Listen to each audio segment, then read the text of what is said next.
Boa noite a todos. Hoje é um dia de festa, de muita alegria para todos nós, pois nós estamos nessa sequência de estudos há 37 semanas, estudando o Livro dos Espíritos, 36, a 37 estamos completando hoje. Mas nessas 36 semanas, nós percorremos as 1019 perguntas e, naturalmente, 1019 respostas de tudo que é importante o espírito saber quando ele está encarnado, pois a revelação dos espíritos, a revelação da filosofia espírita, é para que o espírito possa aproveitar melhor a sua reencarnação quando ele está aqui. Porque na vida espiritual, nós tomamos, de uma certa maneira, contato com a realidade. Esquecidos do passado, nós ficamos realmente entorpecidos e a reencarnação, que poderia ser melhor aproveitada, acaba sendo comprometida e nós desperdiçamos tempo vivendo situações de sofrimento num período mais longo. Portanto, essas 1019 respostas oferecem ao espírito, como nós vamos descobrir um pouquinho mais, oferecem ao homem, olha que situação, a felicidade. É isso que Kardec vai desenvolvendo no seu raciocínio, na conclusão do livro, dividida em 9 partes. Deu para todo mundo dar uma olhada durante a semana, são 9, ela dividiu em 9 blocos, onde ele vai fazer uma apreciação do trabalho e, naturalmente, uma apreciação da própria doutrina espírita. A abertura do Livro dos Espíritos, a introdução também é um tanto ou quanto extensa, mas é uma joia. Por ali nós vamos tendo assim, uma visão do que vamos encontrar na obra. Não sendo apenas a apresentação de um livro, mas é a apresentação de uma ideia.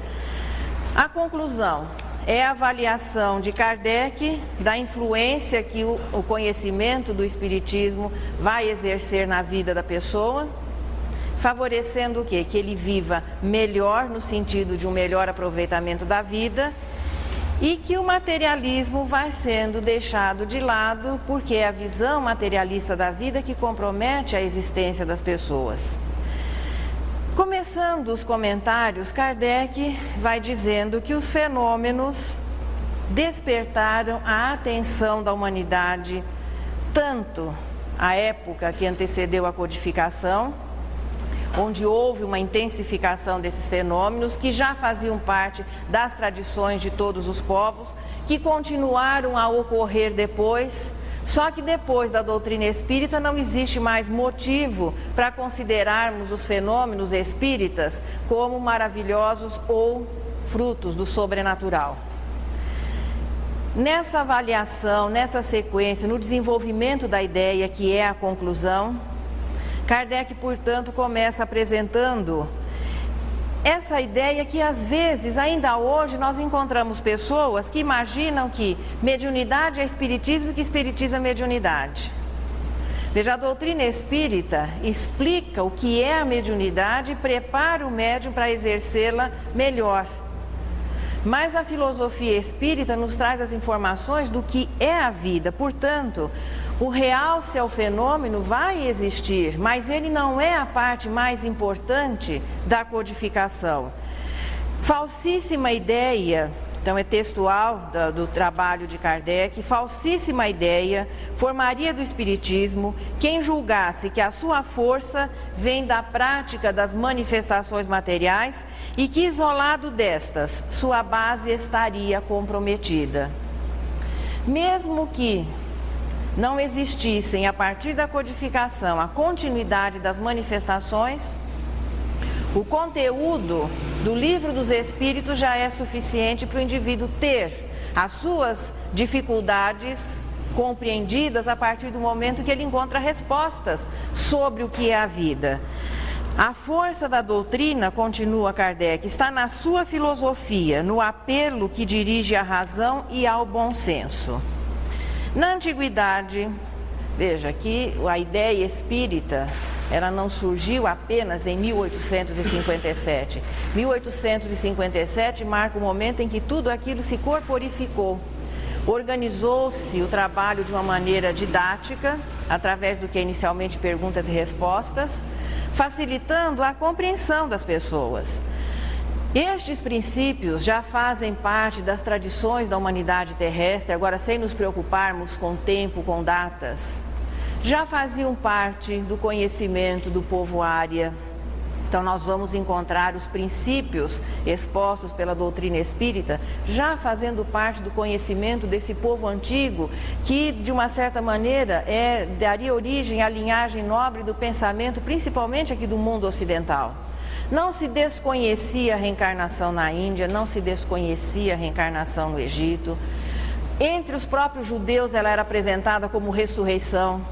Portanto, a humanidade, no aspecto iniciático, tinha noções da existência de um Deus único, que a alma era imortal, que se reencarna, que somos responsáveis pelos nossos atos, que não somos um ponto isolado, uma coletividade aqui isolada no planeta Terra, únicos no universo, que seria um grande desperdício, o infinito para que meia dúzia de almas, ou 6 bilhões de almas, pudesse assim contemplar o céu estrelado. Tudo isso faz parte, é o conhecimento nobre, a linhagem nobre do pensamento humano. Só que através da doutrina espírita isso vai se popularizar, os recursos vão ser desenvolvidos para que de iniciático, de reservado, esteja ao alcance de todas as pessoas que com boa vontade se disponham a estudar. Hoje é muito importante que haja divulgação destes princípios. E na codificação espírita são expostos assim, através de uma linguagem clara, simples, acessível a todas as classes sociais, com boa vontade, mesmo que a pessoa disponha de uma cultura assim, de uma escolaridade muito simples, mas com boa vontade ele consegue alcançar esse conhecimento. Além disso, existe todo um processo de expansão através do quê? Da sociedade, do movimento. Então, tudo na doutrina espírita, o objetivo é facilitar a transmissão e facilitar a aprendizagem. Até nas faixas etárias nós temos o trabalho de evangelização, de estudo sistematizado da infância, que é a adaptação dos princípios que nós aprendemos no Livro dos Espíritos, de modo que as crianças, a partir dos 4 anos, possam compreender também. Isso vai sendo levado de uma maneira assim muito sutil, de uma maneira assim programada, para que a criança entenda que ela é um espírito, que Deus existe e que nós estamos aqui temporariamente. Importante que seja compreendida por todos, porque chegou o momento que era fundamental que o homem terrestre tomasse conhecimento destes princípios, tomasse conhecimento da verdade. O que nós estamos fazendo neste trabalho hoje é a apresentação de é o resumo de tudo aquilo que foi colocado nessas 9 partes, um tanto extensas. Claro que nós não vamos conseguir transmitir todo o conteúdo, por isso que é muito importante que haja um estudo prévio, se ele não foi feito. Nós estamos aqui dando a sugestão para que, durante a semana, todo mundo corra lá à conclusão do Livro dos Espíritos e faça o seu estudo, podendo assimilar muito mais do que nós vamos conseguir transmitir por aqui. O Espiritismo, veja, não proclama ou não de maneira nenhuma realça a crença cega, a crença fanatizante. A proposta espírita é a fé raciocinada, fruto do conhecimento. E os espíritos, através da codificação, e nós estamos nos restringindo à codificação, que é o objetivo desse trabalho, os espíritos na codificação oferecem todos os subsídios para que se possa entender e não acreditar por uma motivação interior, aquela busca de milagres, o entusiasmo, o deslumbramento que leva ao misticismo, que leva à fé não raciocinada. É importante que se creia, mas é importante que se saiba por que estamos acreditando. E é apenas a filosofia espírita que prepara o homem para a crença. O fenômeno pode deslumbrar, mas o que leva o indivíduo a desenvolver o seu sentimento, esse sentimento que nós chamamos de fé, é realmente o conhecimento. O espírita, portanto, não crê apenas no mundo material. Quando nós dizemos assim, o universo, o universo espírita, ou o sentido que o espírita dá ao universo é muito maior do que o que a ciência consegue oferecer. A ciência coloca o infinito no universo, mas no seu aspecto material. O nosso infinito, se a gente pudesse dizer assim, é mais infinito ainda. Porque além do universo no seu aspecto material, nós temos o universo no seu aspecto espiritual. A ideia espírita opõe-se frontalmente ao materialismo, não através da imposição ou da discussão, mas através da instrução, do conhecimento, levando as pessoas a raciocinar na realidade ou na verdade que aquela ideia está nos trazendo. O Espiritismo não se propõe, nem promete, nem assume compromisso de produzir fenômenos, milagres que seriam até considerados sobrenaturais por aqueles que desconhecessem a realidade, para que isso possa convencer as pessoas à crença. Se um fenômeno acontece e se naquele momento nós não temos como explicar aquele fato, foi a situação dos fenômenos, aquela intensificação que houve, fazendo parte do lançamento da ideia. Então foi aquele trabalho assim de despertar, de chamar a atenção. A ciência não conseguiu explicar, como ainda não consegue explicar os fenômenos entre o mundo material e o mundo espiritual. Portanto, a doutrina também não se preocupa em promover fenômenos para que a crença possa acontecer. Se o fenômeno está acontecendo, comprovadamente está ocorrendo, mesmo que no momento não tivermos nenhuma explicação, ele não é sobrenatural. O sobrenatural é a nossa incapacidade de compreender um acontecimento e a partir daí ele é rotulado até de uma maneira muito cômoda, é sobrenatural. O sobrenatural não existe, nada que não esteja na natureza, ou seja, nas leis que regem o universo, pode existir. Deus não manifesta a sua superioridade, podemos dizer o seu poder, o seu amor, ele não vai se manifestar através da derrogação das próprias leis que ele criou. Mas a superioridade divina, o amor divino, se manifesta exatamente no respeito a essas leis.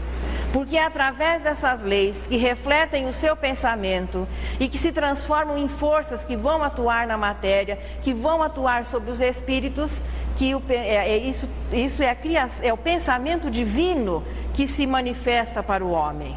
Então conhecemos Deus através do quê? Da manifestação do seu pensamento, que se materializa nas forças, que nós vamos descobrindo nas leis, e aí nós chegamos na emissão, na causa, que é Deus. Portanto, se está acontecendo, mesmo que não tenhamos uma explicação, não é sobrenatural. Por que é que muitas vezes as situações, as coisas são rotuladas de extraordinárias, milagrosas ou sobrenaturais? É aqui que Kardec, delicadamente, de uma maneira assim muito sutil, e para que nós não nos sentíssemos constrangidos, afinal de contas, quem está lendo ou estudando a conclusão é porque já percorreu a introdução, a apresentação, as 1019 perguntas e respostas. Aí ele diz que nós somos ainda meio sábios. Eu sempre, particularmente, eu admiro a gentileza dos espíritos. Porque de maneira nenhuma os bons espíritos procuram nos chocar, nos humilhar com a sua superioridade. Se ele dissesse meio ignorantes, seria exatamente a mesma coisa, nós ficaríamos aborrecidos. Depois de ler esse livro inteiro e ainda falar que nós somos meio ignorantes, nós ficaríamos, como espíritos imperfeitos que somos, ficaríamos aborrecidos. Mas chamando de meio sábio, você já se sente assim reconhecido, de uma certa maneira até elogiado. A dificuldade de compreender o todo é que nós partimos de um princípio muito simples, pois a Terra, todas as conquistas da inteligência da humanidade terrestre representam a minoria da minoria dentro do universo. Então nós temos poucos critérios, poucas referências para compreender o tudo. Isso é, claro, consequência ainda da nossa meio sabedoria. No parágrafo 3º, Kardec começa a discorrer o assunto sobre a maneira como o Espiritismo pode auxiliar na solução, ou pelo menos amenizando os problemas de ordem moral, de ordem social, na vida de relação das pessoas. Aqui fica bem claro uma preocupação em 1857, o relaxamento dos laços familiares, a preocupação que se tinha já naquela época, e hoje nós continuamos vivendo a preocupação da desestruturação da família, que os laços familiares estão sendo assim rompidos, o distanciamento. Como é que se pode, de uma certa maneira, contornar essa situação? Porque aqui está sendo tratada da família consanguinidade. E a família consanguinidade não reflete ainda a família afinidade, mas é um aproveitamento de uma situação, quer dizer, a força que a consanguinidade, que a matéria exerce sobre o espírito ainda imperfeito, unindo-se, formando-se os agrupamentos através dessa força, a consanguinidade, para que ali nós comecemos a sublimar, a aparar as arestas e construir a nossa família afinidade. E a sugestão aqui do codificador é que o sentimento de religiosidade é importante que ele seja preservado, que ele seja desenvolvido, cuidado, que nós nos ocupemos com as coisas religiosas, mas no sentido assim, religião, a ligação da criatura ao Criador, e não exatamente fórmulas, rituais, cultos exteriores, mas é o desenvolvimento do sentimento interior, porque quando a alma, quando o indivíduo, quando o homem começa a entender que é uma alma imortal, que está vivendo em cada existência problemas temporários.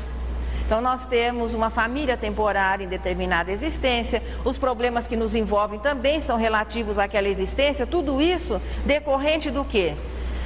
Da nossa superioridade ou da nossa inferioridade moral, sintetizando, da nossa condição moral, que vai determinar uma série de situações, e a partir daí, quanto mais o espírito tomar consciência de que ele é imortal e que tudo que lhe aconteça naquela existência não é definitivo, ele vai passando a viver de uma maneira mais tranquila. Nós vamos finalmente compreender que somos viajantes e participantes, veja, de um processo evolutivo que se chama progresso, do nosso progresso individual e do progresso coletivo, veja, do grupo familiar, do país onde se esteja vivendo, do planeta em que nós estejamos vivendo, porque é do progresso individual das pessoas que tudo ou mais vai mostrar essa melhora. E Kardec dá o realce aqui à crença. A partir do momento que o indivíduo começa a viver, eu digo assim, viver no sentido de compreender a existência de Deus e que ele é uma alma imortal, então é uma crença lógica, verdadeira. A solução dos problemas sociais, a solução dos problemas materiais é apenas uma consequência. A imortalidade leva o ser a raciocinar, sim, sobre a responsabilidade dos seus atos, porque não é aquela vida do berço ao túmulo, aquilo é apenas um segmento na reta da nossa existência. Nós, quando nascemos, já temos um passado de espírito, vamos desencarnar, continuamos a manter a nossa identidade, a nossa responsabilidade. Veja, a alma continua a existir sempre. Isso faz com que o homem modifique a sua maneira de sentir, a sua maneira de viver a própria vida. A partir do parágrafo número 4, é feita assim uma avaliação da relação entre os povos. Porque mesmo hoje, quando a gente assiste um noticiário, ou faz uma leitura do jornal, de vez em quando você fala assim, nossa Jesus, o senhor tem certeza que a humanidade está realmente passando de prova e expiação para regeneração? Mas é inegável a melhora que hoje existe nas relações entre os povos. A humanidade também vive mais e vive melhor. As leis vão nas modificações que elas vão sofrendo, porque em cada época tem que a lei ser novamente avaliada, substituída, novas leis vão sendo criadas, as leis temporais, as leis humanas. Então se nota que existe realmente um progresso na própria lei que busca o que? A justiça.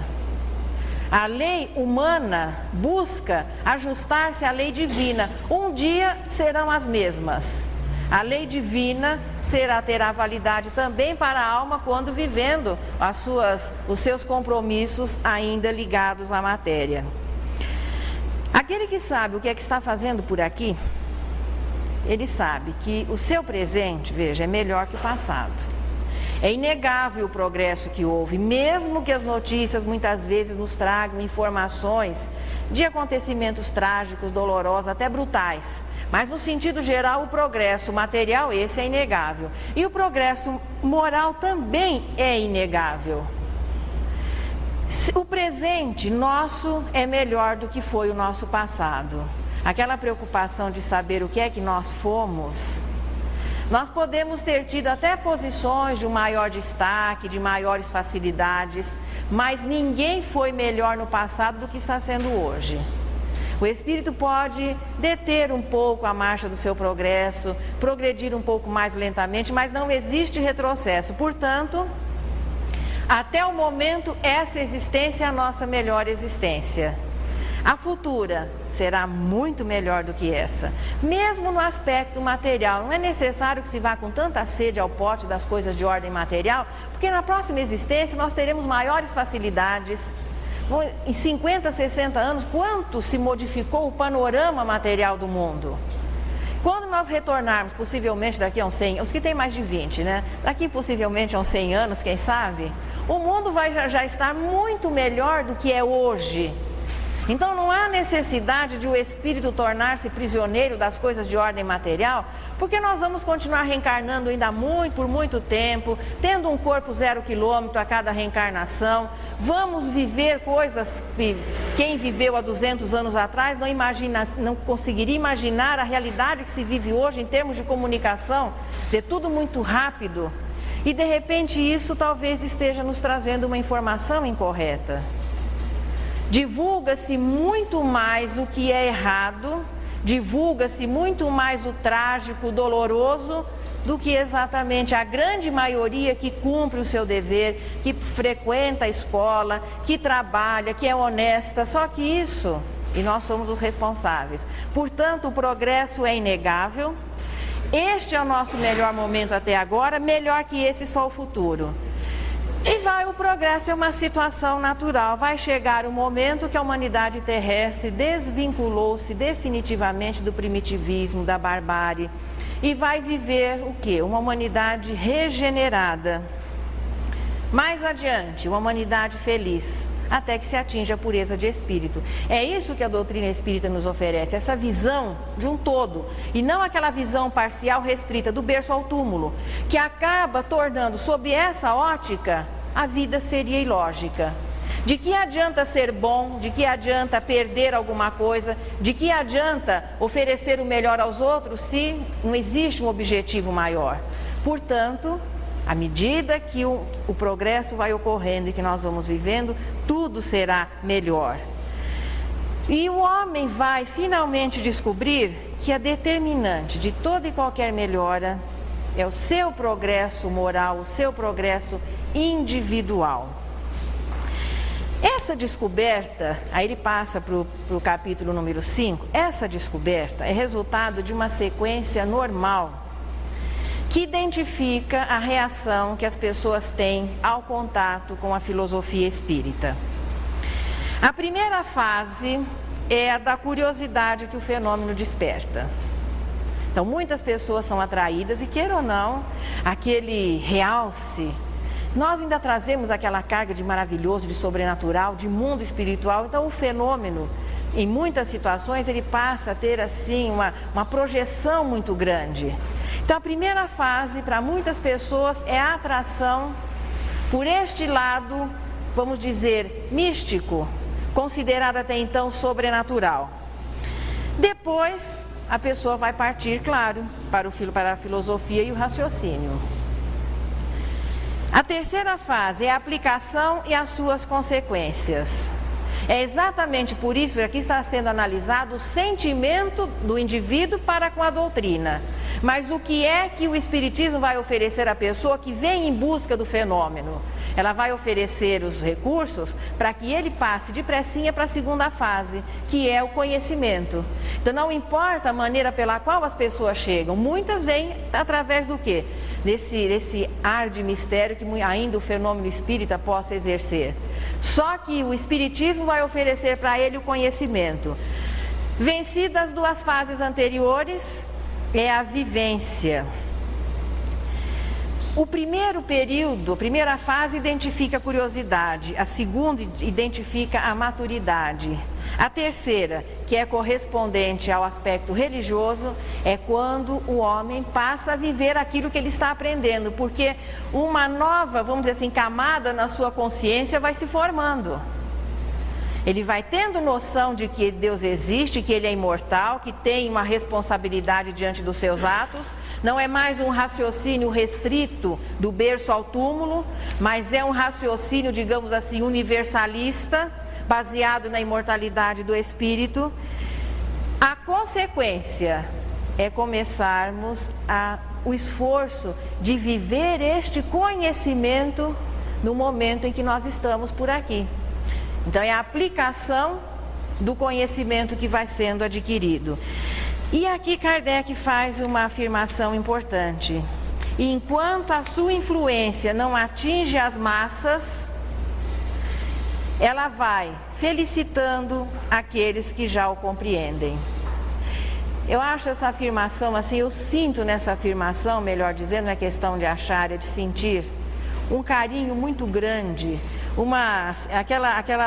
aquele cunho de esperança, porque quem sabe o que é Deus, que sabe o que é que está fazendo por aqui, qual é o seu futuro, não tem motivo para ser infeliz. Porque mesmo que ele estiver vivendo uma situação de dificuldade, existe a explicação lógica, é consequência dos nossos desvirtuamentos ou da existência passada e muitas situações dessa mesmo, e que no futuro nós vamos viver quadros melhores na nossa vida, desde que no presente passemos a ajustar o nosso pensamento, as nossas palavras, as nossas atitudes ao conhecimento que a doutrina espírita nos ofereceu. A filosofia espírita assenta-se em bases religiosas, sim, a ideia de Deus, a existência da alma, as penas e recompensas futuras. Porque pelo fato de hoje nós sabermos que o inferno, aquele inferno medieval que veio das tradições religiosas, que incorporou-se ao cristianismo, foi mantido, pelo fato de o Espiritismo nos provar que não existe a eternidade das penas, não significa que não exista a responsabilidade. A responsabilidade vai existir sempre. O sofrimento é decorrente das nossas imperfeições, dos nossos abusos das leis, só que ele não se eterniza, porque a alma é imortal e o progresso é uma lei. Então Deus não vai punir a ignorância com a impossibilidade de ela tornar-se sabedoria. É o processo de educação através do quê? Da renovação das oportunidades, da reciclagem dos conhecimentos, das experiências que vão sendo renovadas até que o indivíduo consiga assimilar, aprender a lição. Portanto, a filosofia da doutrina espírita se apoia sim em bases religiosas, mas não nas religiões que propõem uma única existência e a eternidade das penas. Penas e recompensas futuras, sempre consequência daquilo que nós vamos fazendo a cada reencarnação. Enquanto muitos filósofos ainda insistem na incredulidade, a doutrina espírita investe na esperança. É outra palavra que nós podemos deixar ligada ao espiritismo. Esperança. É um sentimento muito bom, é um sentimento muito saudável. Nós temos que ter esperança. A esperança, acredito que seja assim um dos componentes da fé, porque é aquela certeza de que algo vai acontecer. E isso vai fazendo com que o presente seja melhor aproveitado, seja mais tranquilo. Portanto, a doutrina espírita investe na esperança, na felicidade e na verdadeira fraternidade. Porque o sentido de fraternidade, que veja que mesmo outras religiões oferecem, é limitado à espécie humana do planeta Terra. Então, a semelhança estabelecida aqui. O sentido de fraternidade que a doutrina espírita nos oferece é aquela união de todos os espíritos que são as criaturas de Deus, desde o princípio inteligente até o anjo, que também começou vivendo as suas experiências como princípio inteligente, e não restrito apenas ao planeta Terra. Só que para desenvolver esse sentimento nessa plenitude, nós temos que começar aonde? Lá no cadinho purificador do lar, vivendo as experiências reencarnatórias através da consanguinidade, convivendo com as pessoas e o nosso sentimento se tornando cada vez maior, mais amplo, mais atuante. Também a doutrina espírita não é obra de um homem. Muitas filosofias religiosas partiram de uma pessoa que organiza aquele corpo filosófico da crença e a partir daí ela vai se espalhando. Os princípios que o Espiritismo nos oferece, Kardec passa a comentar a partir daqui, são as leis divinas, é a revelação das leis divinas no seu aspecto moral, as leis que permitem o intercâmbio entre o mundo espiritual e o mundo material. Mesmo as leis da ciência, elas não são obras de uma pessoa, alguém a descobre ou um grupo descobre a existência dessas leis. E a partir daí a ciência revela a humanidade. Com o Espiritismo não é diferente. Então esses princípios espíritas, que é bom ficarem assim bem marcados, né? Deus, a imortalidade, a reencarnação, a lei de causa e efeito, pluralidade dos mundos habitados, a comunicabilidade, são leis que existem, fazem parte da natureza do universo. Tem se mostrado, tem se feito presente de uma maneira talvez não tão didática, não tão bem apresentada como na composição do corpo filosófico da doutrina espírita, mas todas as religiões, de uma certa maneira, têm partes da revelação dessas leis. O que facilita no Espiritismo é que foi organizado de uma maneira didática, tudo junto, apresentado de uma maneira muito simples, a linguagem inclusive simples. Por isso que o Livro dos Espíritos não é o mais difícil, não é aquele que tem que ser deixado para ser estudado depois, é o primeiro. O vocabulário não é tão elevado, infelizmente hoje, muitas vezes, não sei dos outros países, mas a língua portuguesa tem sofrido assim muitos agravos. As pessoas quase que têm um vocabulário muito restrito, muito pobre. Portanto, o Livro dos Espíritos não é alguma coisa de difícil compreensão, não. É uma linguagem, nós podíamos dizer assim, saudável, nem rebuscada e nem pobre, nem difícil de compreender e nem caindo para o vulgar. De modo que qualquer pessoa que seja alfabetizada e com boa vontade pode compreender. As informações que a filosofia nos oferece foram comprovadas através da ciência espírita, que é a mediunidade, o aspecto científico da doutrina espírita é a mediunidade. O médium, que é o aparelho, a reunião mediúnica é o laboratório, o médium é o aparelho correspondente ao quê? Ao telescópio, ao microscópio, que devassam o mundo de uma certa, ou distanciado ou invisível, aos nossos recursos visuais. O médium corresponderia a esse aparelho que acabou permitindo que nós tivéssemos uma visão ou as informações do mundo espiritual. A partir daí, a fé se torna mais forte. Há um reforçar no sentimento, porque por confiar nessa continuidade, na existência de um futuro, a vida presente se torna mais suportável. É isso que o Espiritismo vem nos oferecendo através do quê? Da comprovação da existência de um mundo espiritual. Se os outros continuaram a existir, facilmente nós também passamos. Então, eu também vou continuar a existir. E isso é muito importante em termos do indivíduo viver mais tranquilo, o temor à morte começar a se diluir, permitindo uma existência mais proveitosa, uma existência melhor administrada, melhor conduzida.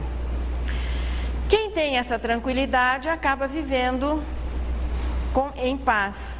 Por quê? Ele sabe o que é. Procurem fazer uma pesquisa, é claro que sem chocar as pessoas, não estou sugerindo que se saia com o Livro dos Espíritos embaixo do braço e pregar espiritismo para as pessoas, mas de uma maneira assim, informal e descontraída. Faça uma avaliação com os amigos, os parentes, Quantas pessoas sabem o que é que estão fazendo aqui nesse momento? Toda essa luta, esse esforço e sacrifício, tudo aquilo que se passa, o esforço por progredir, por melhorar, a paciência que nós vamos treinando, as lições da humildade que vão sendo oferecidas meio a contragosto, mas a gente tem que começar a treinar também. Tudo isso só tem valor diante, sob a ótica da imortalidade. E o indivíduo realmente aproveita quando ele sabe o que ele é. Faça essa pesquisa de uma maneira sutil, vocês talvez vão se surpreender. Boa parte da humanidade tem até, veja, disposições sinceras para o bem, mas não com a consciência do que estão fazendo aqui nesse momento. E apesar disso, conseguem muitos ser bons. Só que a doutrina espírita nos oferece recursos em que a bondade se torna um dever. E quando você não consegue ser, a sua consciência não dá sossego, ela fica muito atuante. Portanto, aquele que sabe o que é, de onde veio, para onde vai, que nenhuma outra filosofia religiosa consegue explicar tão bem, e principalmente o assunto Deus, que é a primeira preocupação do espírito e possivelmente aquela que ele vai demorar muito a chegar assim a conclusões. Mas qual é a pergunta que abre a codificação espírita? Qual é a primeira pergunta do Livro dos Espíritos? Quem é que lembra? Se ninguém lembra, nós vamos ter que começar de novo. Aí, ao invés de encerrar o programa, próxima semana, assunto Deus. Que é Deus? E a resposta veio assim, brilhante. A resposta veio de uma maneira que não suscite dúvidas e se afaste também aquela visão humanizada da divindade. Inteligência suprema, causa primária. Finalmente, uma definição que nos permite começar a compreender melhor Deus, porque o espírito imperfeito, por todos os esforços que ele faça, ele tem uma vaga intuição. Depois, quando passando para bom espírito, uma compreensão de Deus e do infinito. Para espírito impuro, sem comentários. Espírito puro, sem comentários, é aquele que naturalmente vive as leis, quer dizer, o seu pensamento é um reflexo das leis divinas e compreende perfeitamente o Pai. A codificação espírita, desde o início, primou pela simplicidade da informação, tanto na forma quanto ao fundo, o que não tirou aquela característica de ensinamentos profundos, mas colocados de maneira simples, clara, sem duplo sentido, fechando a porta do interpretador do assunto. Então, aquele que se propõe, o doutor da lei, que vem explicar. Então, existem as pessoas que expõem as ideias espíritas, mas sempre baseadas naquilo que o Livro dos Espíritos está nos oferecendo, que as obras básicas estão nos oferecendo. Não estamos interpretando. Nesse momento eu estou procurando fazer um resumo e não colocando o que eu acho. O que eu acho não interessa. No que me diz respeito, eu estou procurando achar aquilo que a doutrina espírita me ofereceu. Então não é questão de interpretação. Alegorias que dão margem à visão pessoal, uma explicação pessoal do assunto. Se em alguns segmentos religiosos não há interesse que os seus profitentes se aprofundem no conhecimento, na doutrina espírita é muito pelo contrário. Nós estamos vivendo a aula número 37.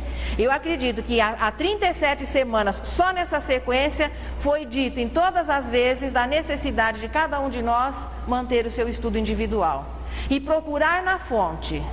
Então, o interesse do Espiritismo é que as pessoas se instruam, se esclareçam, convida a todos ao estudo próprio, cada um desenvolvendo os seus recursos, condena a fé cega, não é isso que nós vamos encontrar no Espiritismo. A força está no conhecimento que as pessoas tenham da sua filosofia.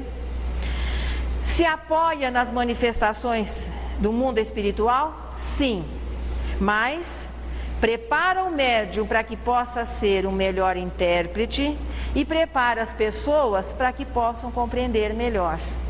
Então não existe nada oculto, escondido, aquilo que de repente nessas 37 semanas depois vão se fechar em 70 semanas. Então nós transmitiríamos alguma coisa apenas deixando o lado oculto para um tempo futuro. Isso não existe. Nós vamos continuar estudando os mesmos livros.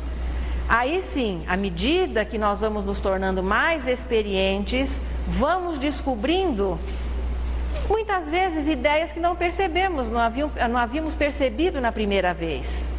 Mas não que exista a intenção de uma certa maneira, escondermos alguma coisa para que aqueles que tenham esse conhecimento possam exercer com maior facilidade uma ascendência sobre as pessoas. Pode-se fazer com que o espiritismo desapareça, que ele seja aniquilado? Kardec dá o exemplo, que se queimassem todos os livros espíritas, hoje é meio difícil. O pessoal conseguiu queimar uma pequena partida que havia ido para a Espanha, o que resultou, claro, numa campanha publicitária muito boa. Mas hoje acredito que seja, mas em todo caso, hipoteticamente, se toda a bibliografia espírita desaparecesse, o espiritismo continuaria. Mesmo que se queimem todos os livros que falem de Deus, Deus existe. Mesmo que se destruam todas as fontes da ideia aqui entre os homens que falem da imortalidade, a alma é imortal. Reencarne-se. Portanto, a nossa crença ou a nossa descrença não muda a ordem geral das coisas. E tudo aquilo que se faça por deter o progresso também acaba resultando em fracasso. Portanto, mesmo que se destruísse a bibliografia espírita, logo ela retornaria. É como procurarmos abolir todas as informações sobre a lei da gravidade, isso não impede que a lei continue a existir. Existem adversários da ideia? Existiram e ainda continuam a existir, e acreditamos que durante um bom tempo eles continuarão a existir. Kardec faz aqui uma classificação, que mais tarde vai ser ampliada no livro dos médiuns: os negadores, os descrentes, os temerosos, os interesseiros. Então existem N motivações para que as pessoas se posicionem contrariamente à filosofia espírita. E tem uma classe que é muito numerosa, os que temem a moral espírita por lhes trazerem problemas de consciência. Só que estes já estão sendo responsáveis, porque se você sabe que aquilo é verdade, mas não quer assumir, você já está na contravenção. Então, fugir da informação, imaginando que com isso a nossa consciência seria menos atuante, é infantilidade. O espiritismo não se propõe a transformações assim bombásticas, de grandes mudanças. O indivíduo é descrente e a partir de um momento assim ele se torna crente e passa a batalhar, a trabalhar na divulgação, até que pode acontecer em alguns casos isolados. Mas a proposta do espiritismo é a proposta de educação. Lenta, vamos dizer assim, não é lenta a ponto de ser inerte, não, lento, mas consistente. À medida que nós vamos aprendendo, naturalmente vai se passando a viver. Quais são os resultados de quando o indivíduo, vencido aquelas fases anteriores da curiosidade, da filosofia, aí quando ele chega à vivência? Quais são os resultados práticos que a doutrina espírita vai nos oferecer? Primeiro efeito: diminuição do temor da morte. Isso é muito importante. Pode ser que a maioria de nós não confesse, mas existe uma preocupação. Principalmente depois que a gente vai passando dos 20, então até os 20 as preocupações são... De repente a pessoa desencarna no susto antes dos 20, mas numa situação assim de normalidade. Passando dos 20, a gente começa a receber alguns recadinhos da própria vida. E se não houver uma certeza da continuidade, tudo vai perdendo sentido. À luz da doutrina espírita, não. À exceção daquilo que você precisa do corpo mesmo, ou seja, comer, reproduzir-se, algumas coisinhas mais, o resto você pode continuar vivendo tudo. Sentimentos, pensamentos, tudo isso continua a existir. Podemos continuar aprendendo e vamos continuar desenvolvendo a nossa inteligência com corpo ou sem corpo. Poderemos continuar amando naturalmente, esse é o objetivo da criação divina. O temor da morte sob essa ótica começa a diminuir. Segundo efeito, resignação ante as dificuldades. Um dia até um profissional da medicina me disse assim, eu não gosto de, às vezes, tratar de espírita porque eles são muito conformados. Eu acho que a pessoa estava confundindo resignação com conformação. Mas se a situação é difícil, você tem uma doença séria, até terminal, ficar revoltado, se descabelar, isso não vai resolver o problema. É melhor procurar o que pode amenizar, se não puder ser revertido, você vai conviver com a situação, mas procure enxergar o melhor lado em todas as situações, por mais difíceis elas sejam. Existe sempre vários pontos de vista, várias alternativas. Então o espírita não é conformado, inoperante, acomodado, não. Resignado é dever ele de ser. Então o temor da morte diminui, vamos nos tornando mais resignados diante da vida.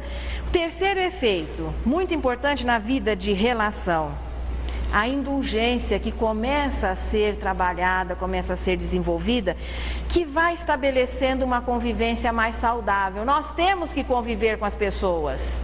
Para se reencarnar, nós vamos conviver em primeiro lugar com os nossos pais.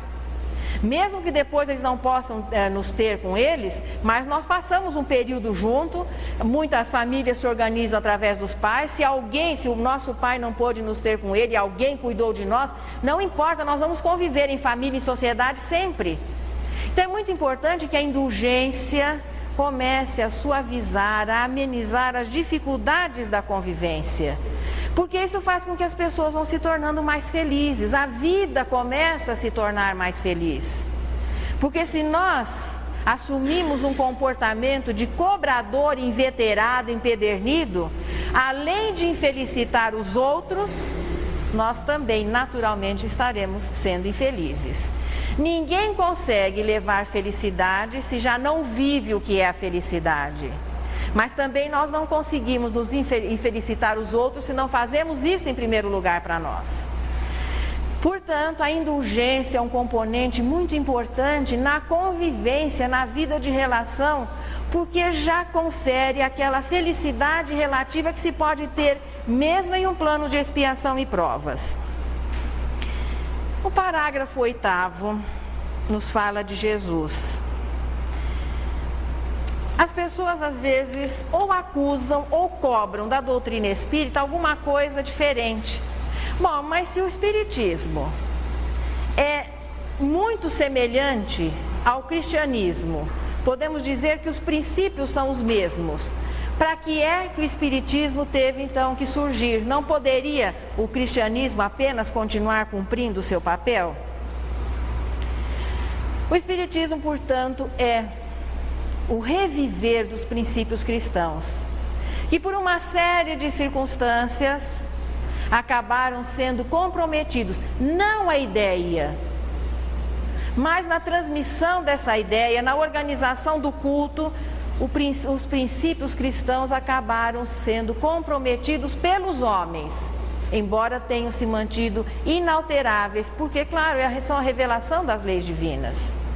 Era necessário que, no futuro, de uma maneira, talvez com uma linguagem diferente e em alguns aspectos, a filosofia aprofundando as informações, a doutrina espírita vem se colocar para que nós sentíssemos assim, de uma maneira lógica e prática, a aplicação dessa ideia. Para muitos, o cristianismo é a visão mística da realidade. É o perdão incondicional, o amor a Deus, o amor ao próximo. Mas quando você tem a comprovação da imortalidade e sabe por que se deve suportar o próximo, porque é importante que não se tenha inimigos, que nós estamos aqui vivendo apenas um trecho da nossa existência, que o cristianismo não pôde no momento, de uma certa maneira, explicar melhor, aprofundar melhor essa ideia, foi o que a doutrina espírita viria a fazer. Não só definindo o homem como uma alma imortal, mas desvendando o mundo invisível do qual nós somos parte. Veja, nós não somos parte desse mundo invisível apenas quando estamos na situação de espírito. Nesse momento a nossa identidade fica retida nesse plano invisível. Aqui na situação de encarnado, o nosso corpo pertence à dimensão do ponderável. O perispírito já pertence à dimensão do universo no seu aspecto fluídico. E o espírito que somos nós continua sempre participando do universo espiritual. Portanto, nós, mesmo encarnados, somos parte desse universo invisível que nos influencia, que pode nos beneficiar e que, dependendo da nossa situação, pode também nos prejudicar, conforme as companhias que nós vamos atrair. Então, isso foi muito importante. E essa comprovação veio através do quê? Da comunicabilidade que se individualiza, se particulariza no médium, que veio mostrar o que? A realidade da vida espiritual. A partir daí, o materialismo começa a perder terreno, porque a visão materialista do indivíduo atrapalha em muito o aproveitamento da sua reencarnação.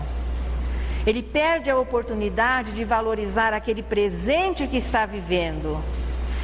Tendo certeza da continuidade, nós vamos até por interesse, porque o espírito imperfeito é muito interesseiro. Até por interesse, se nós quisermos que a nossa existência futura seja melhor em todos os aspectos, é melhor preparar o momento presente, porque aquilo que nos traz insatisfação agora no presente é decorrência do que nós não soubemos aproveitar, não soubemos nos conduzir no passado.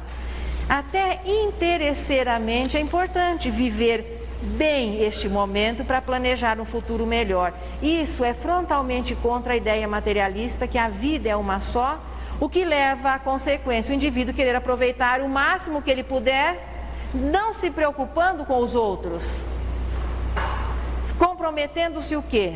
O sentido da fraternidade, do amor ao próximo. Pode-se dizer, afirma Kardec, que o espiritismo com os fatos matou o materialismo.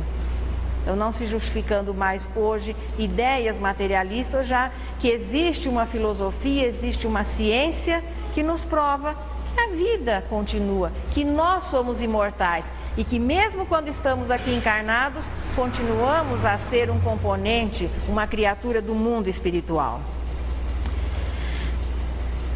Não só no movimento, mas muitas vezes se diz assim que os espíritas não se entendem.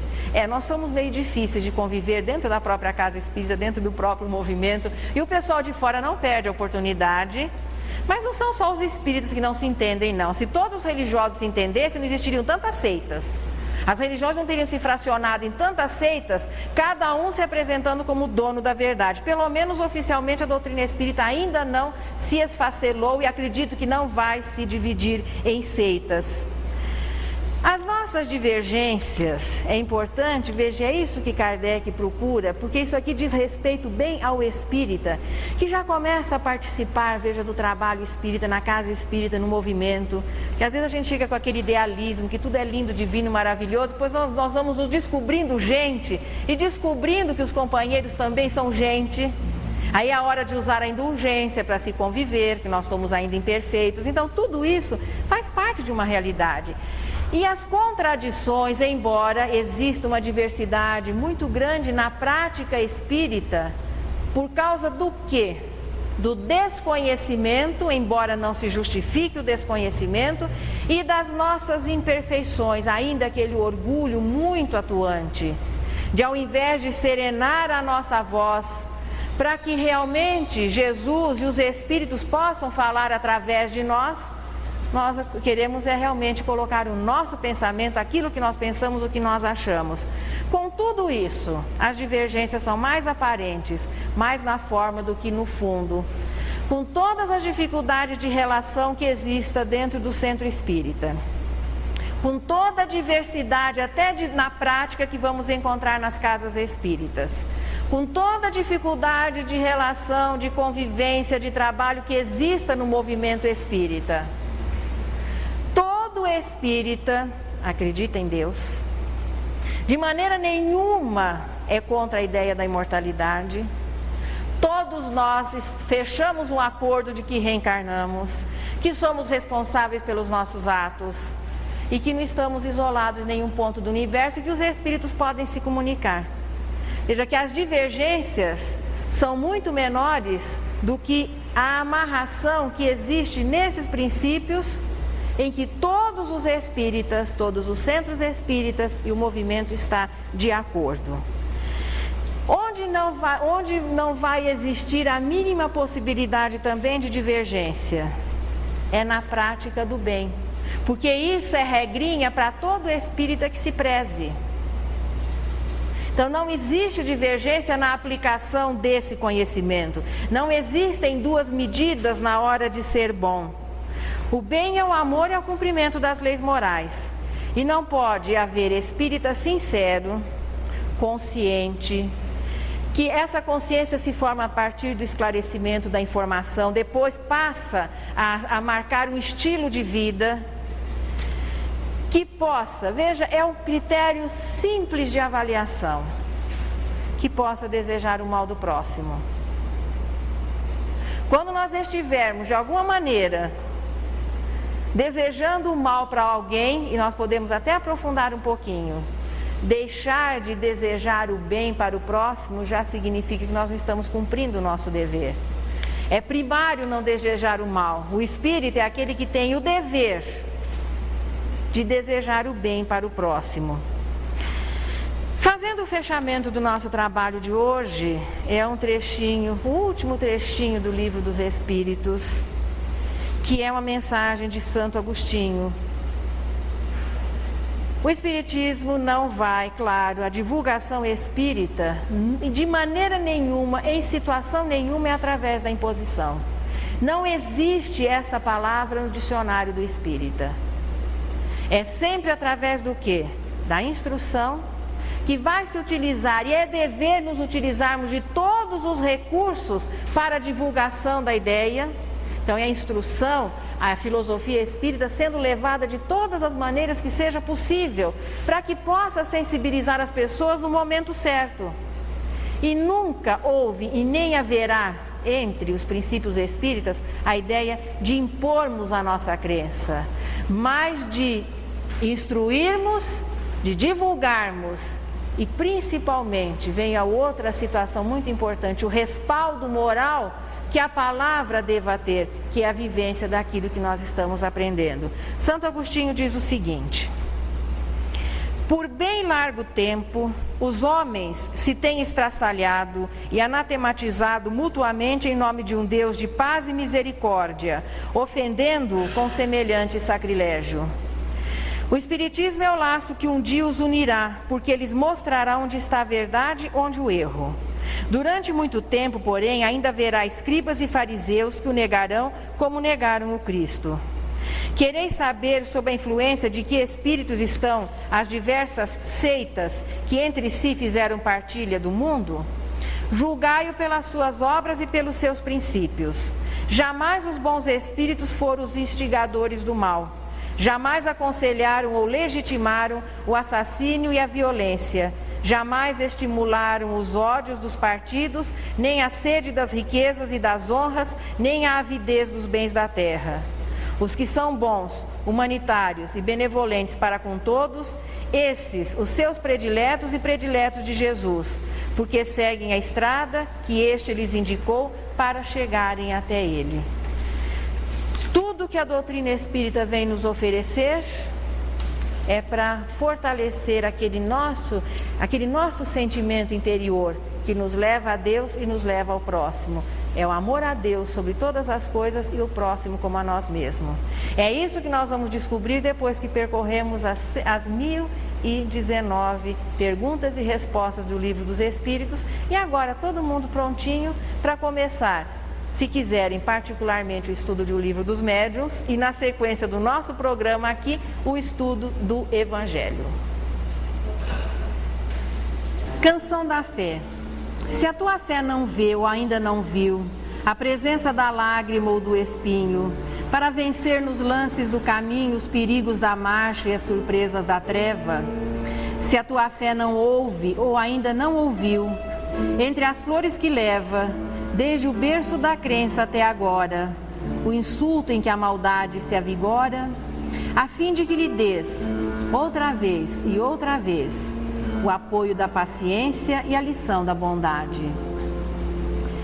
Se a tua fé não encontrou ainda algo que a desagrade na tarefa bem-vinda que te impele a servir ao amor e à verdade, se a tua fé não teve ou ainda não tem ofensas a perdoar e injúrias a esquecer, no sublime dever de amparar, socorrer ou levantar alguém, se enfim a tua fé não conheceu angústia ou desabrigo, se ela ainda não sofre ou ainda não sofreu golpes do orgulho vão, escárnio, desafio, tentação, para que aprendas, coração amigo, resistência e humildade. A tua fé, portanto, não passa por enquanto de um sonho que não veio à realidade. Porque a fé verdadeira, que redime e renova a humanidade e vale em tudo para a vida inteira. A fé que tanto ama e anda de rastros, quanto vibra e se eleva para os astros. Fé valente e profunda, que inspira, exemplifica, ergue e fecunda. Será sempre obtida na batalha, na terra ou mais além, no coração que luta ou se estraçalha para a glória do bem.